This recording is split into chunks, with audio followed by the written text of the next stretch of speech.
స్మారక క్రీడోత్సవాల సందర్భంగా ఈ కార్యక్రమానికి అధ్యక్షత వహిస్తున్న దాసరి మంజుల గారికి, అదేవిధంగా వేదిక మీద ఉన్నటువంటి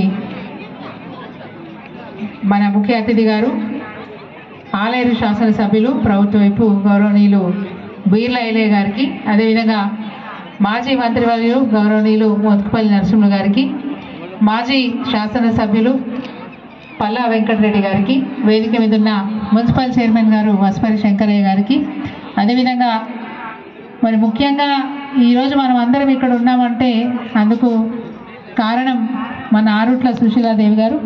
ఆ కుటుంబం యొక్క ఆ పోరాట పటిమని వచ్చే తరాలకు అందరికీ పరిచయం చేయాలి. ఆ పౌరుషాన్ని ఎప్పటికీ కూడా మర్చిపోకుండా ఈ ప్రాంతాన్ని గుర్తు చేస్తూ ఉండాలనే ఉద్దేశంతో ఒక ట్రస్ట్ని ఏర్పాటు చేసి, ఒక ఫౌండేషన్ ఏర్పాటు చేసి, మరి సుశీలాదేవి గారు ఈ ఫౌండేషన్ గత 25 సంవత్సరాలుగా అనేక కార్యక్రమాలతో, అనేక సామాజిక కార్యక్రమాలతో ఈ ఫౌండేషన్ని నిర్వహిస్తూ ఉన్నారు. వారికి ప్రత్యేకంగా ధన్యవాదాలు.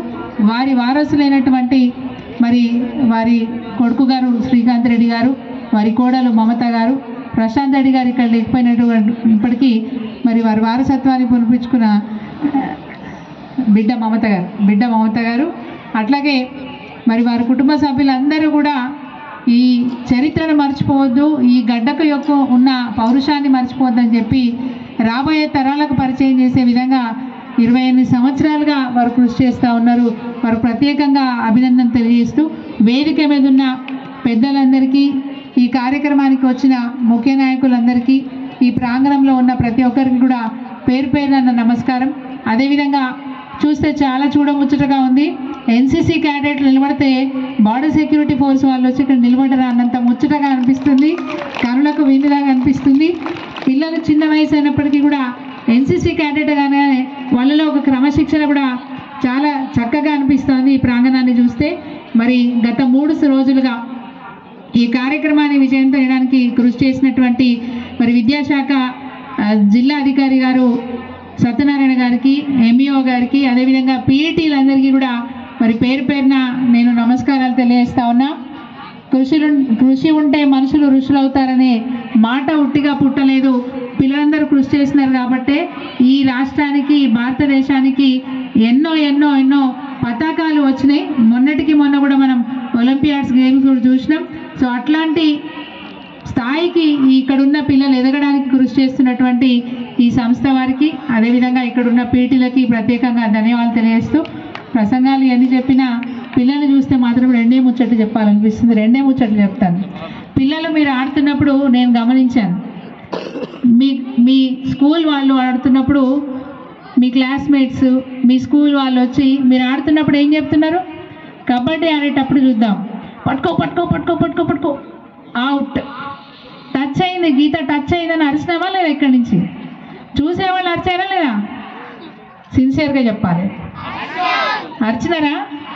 ఎందుకు అరవాలి? ఆడేది వాళ్ళు కదా, ఆడేటోళ్ళు ఆడుతున్నారు. మీ పక్క నుంచి ఎందుకు చెప్తా ఉన్నారు? మీ వాళ్ళే గెలవాలి, మా టీమే గెలవాలి.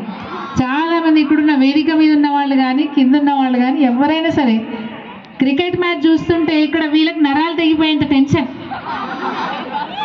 కలేని టెన్షన్. ఏమైంది కొట్టురా, ఒక్క చెక్క కొట్టురా, ఒక్క 6 కొట్టురా అని ఇక్కడి నుంచి అరుస్తూ ఉంటారు. పాపం ఆ క్రికెటర్కి ఏమో వినబడినాయి, వినోడదు.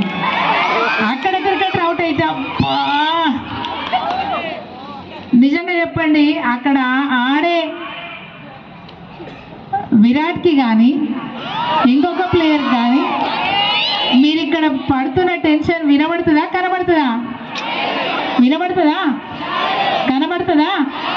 అయినా ఇక్కడ మీరు మీ స్కూల్ వాళ్ళు గెలవాలని, ఇక్కడ ఉన్న వాళ్ళంతా మన టీం గెలవాలని టీవీలో చూస్తూ టెన్షన్ పడుతూ ఉంటారు. ఎందుకు?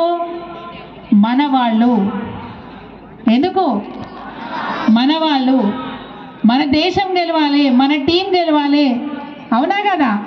ఈ చిన్న స్థాయిలోనే మా దేశము, మా రాష్ట్రము, మా స్కూల్ అనే ఒక గొప్ప మనసు మీకున్నందుకు హ్యాట్స్ ఆఫ్. ఇంకొక మాట కూడా చెప్పి నేను ముగిస్తాను.